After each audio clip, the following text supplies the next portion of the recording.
Ha ha! Buongiorno, friends! Heads here from Infinity Loops, and welcome back. Today, we're taking a look at a new frame from our friends over at Fractal Engineering.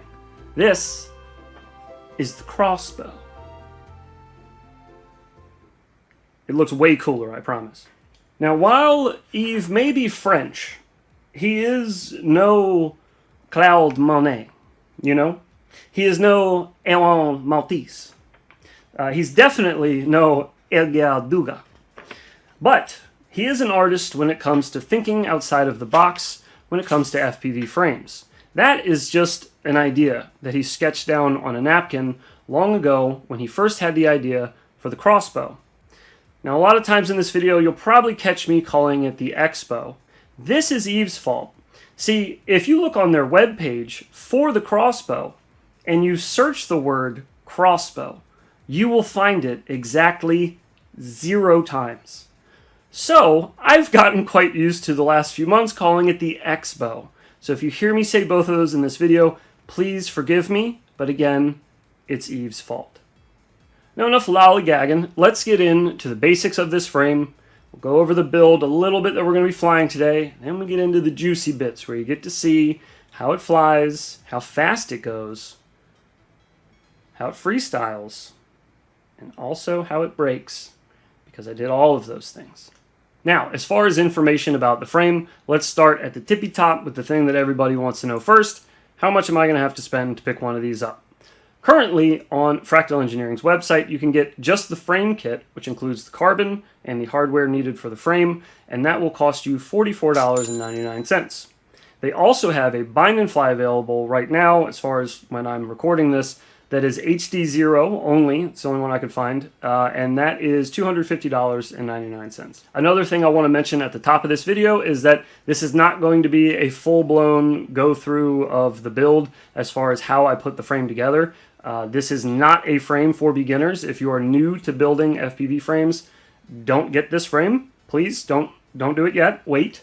Build a couple, get used to the frustration of FPV and how to conquer that, and then maybe look into the crossbow. The reason I'm going to skip the build part of this is just because A, it adds into the video length and just makes these kind of unbearable to watch for some people. Also, Yves has already taken the liberty. It's his project, it's his frame. He's already done a full build video over on his channel, which I have linked here for you, as well as down in the description if you want to wait until the end of the video to hop over there and check that out. That way you can follow it along with no editing, no cuts. He did this live on his stream, so you can kind of build along with him and you don't have to keep pausing and rewinding and everything. It'd be a little easier to follow along. Now, as I mentioned, this is not a build for beginners.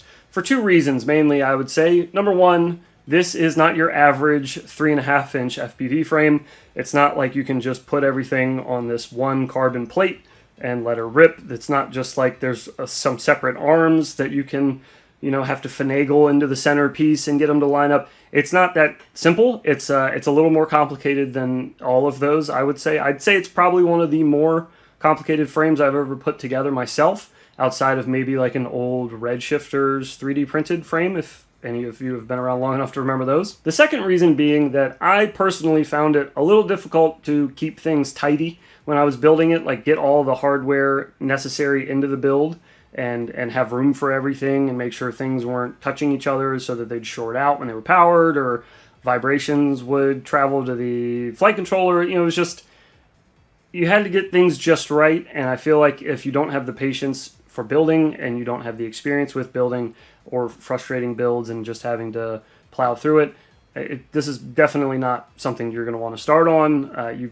want to get your feet wet, make sure you're very comfortable with building before you jump into one of these. Now, a little parts list for you if you're looking to put one of these together analog style, how I did mine. If you were interested in the parts I used the Happy Model Crazy Bee F411 ELRS flight controller. I used this one for 2 reasons. One, because it can handle the power I wanted to run. I wanted to run this on 4S. And number 2, I was able to get the USB port to sit exactly the right way. The way that the arms meet together in the middle, there's 2 different ways you can do it, and one way is not going to work with the USB port. You won't be able to get to it, and the other way it will work. So you kind of have to make sure your arms are the right way and that your flight controller is oriented the right way. On top of that Crazy Bee F411, I am using a Reaper Nano VTX.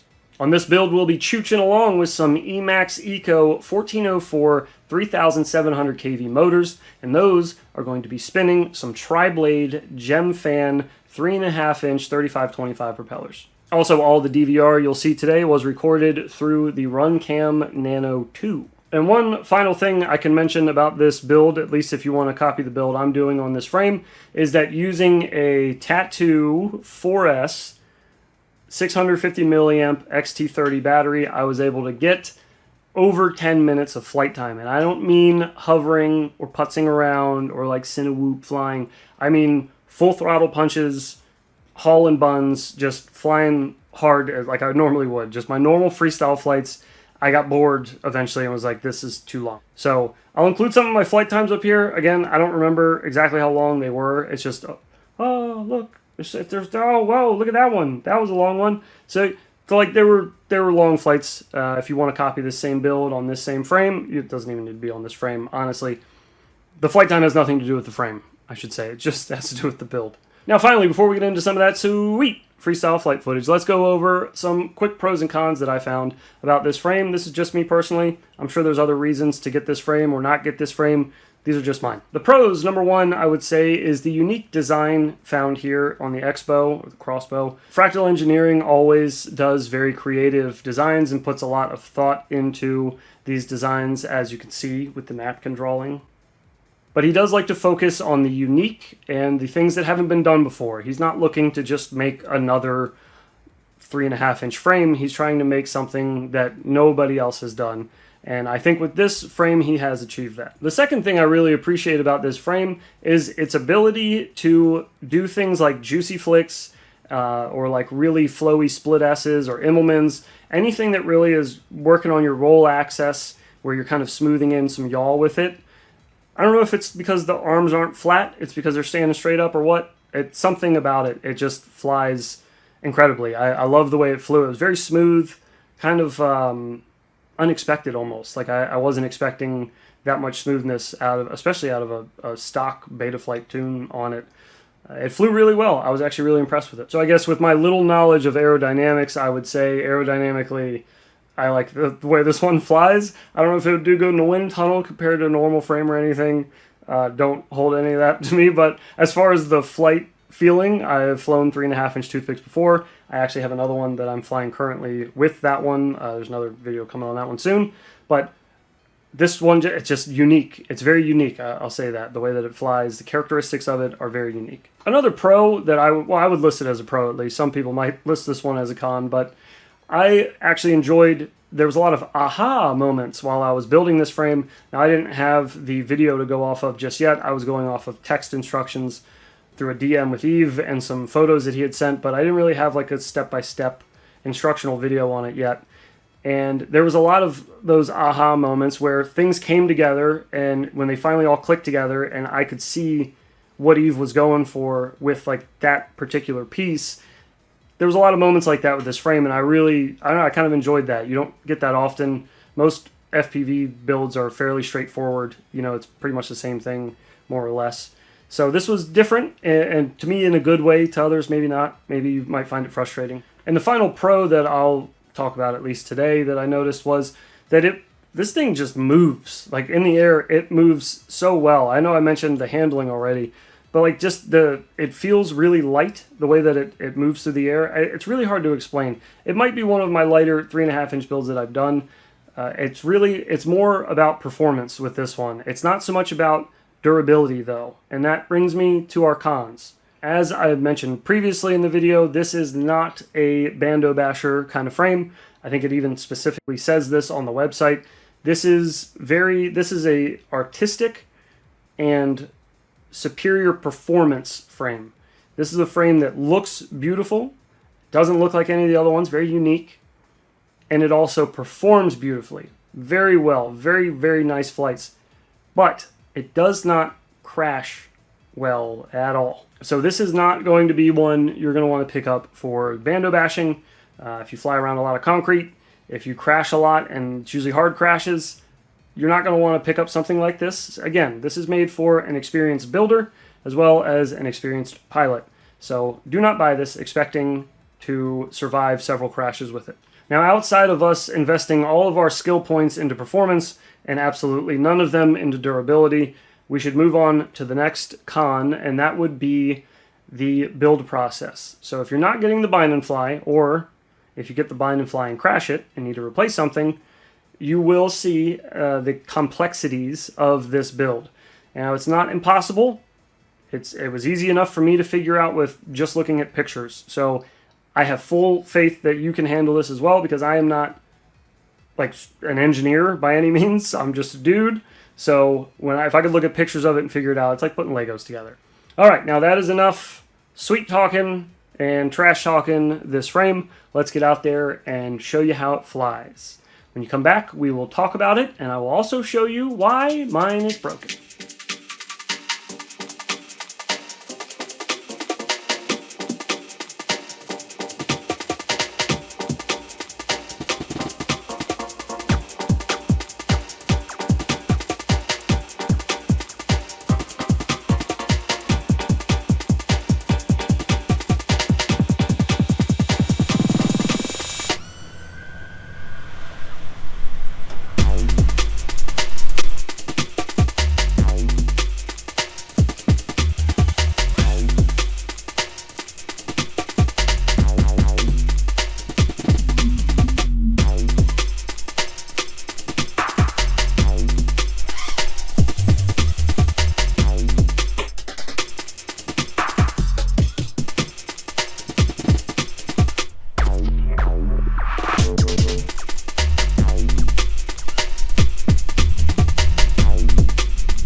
Now, as you can see there, I broke it, and I'm kind of mad at myself because I've been flying this for months and haven't broken anything, just flying around my yard, and I take it out to the park for the first time ever just to open it up and fly as fast as I can possibly get in it just to see how the battery holds up.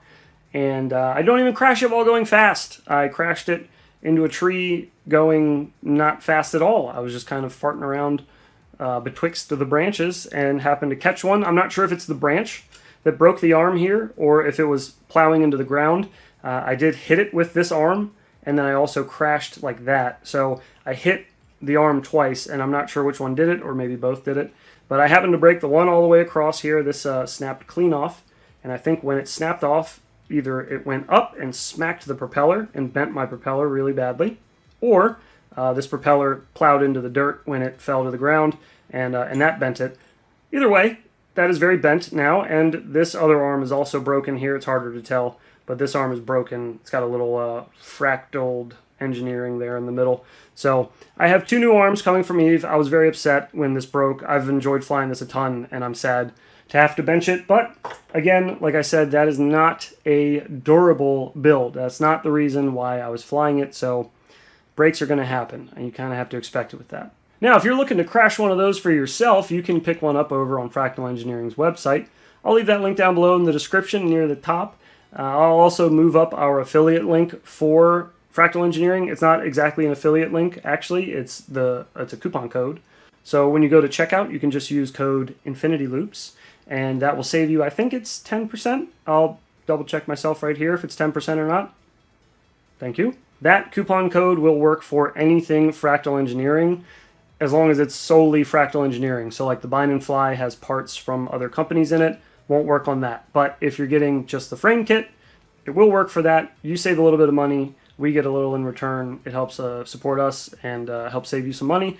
Everybody wins, so we do appreciate it when you can use that. That's, again, down below in the description. Also, if you plan on picking one of these up for yourself, make sure to check out that link down below to Eve's stream that he did covering this entire build from start to finish. That way you don't have to deal with any editing or cuts or sped up parts where they get ahead of you when you're trying to build and you got to pause it and rewind to go back to the part you're looking for. You can just kind of follow along at normal speed, and he will show you how to do this right the first time. So you don't have to get frustrated and have to rebuild it, because that will happen to some people if you're not careful and don't follow instructions right the first time. And that will do it for us here today. Thank you so much for watching, guys, and we will see you in the next one. Take care of yourselves.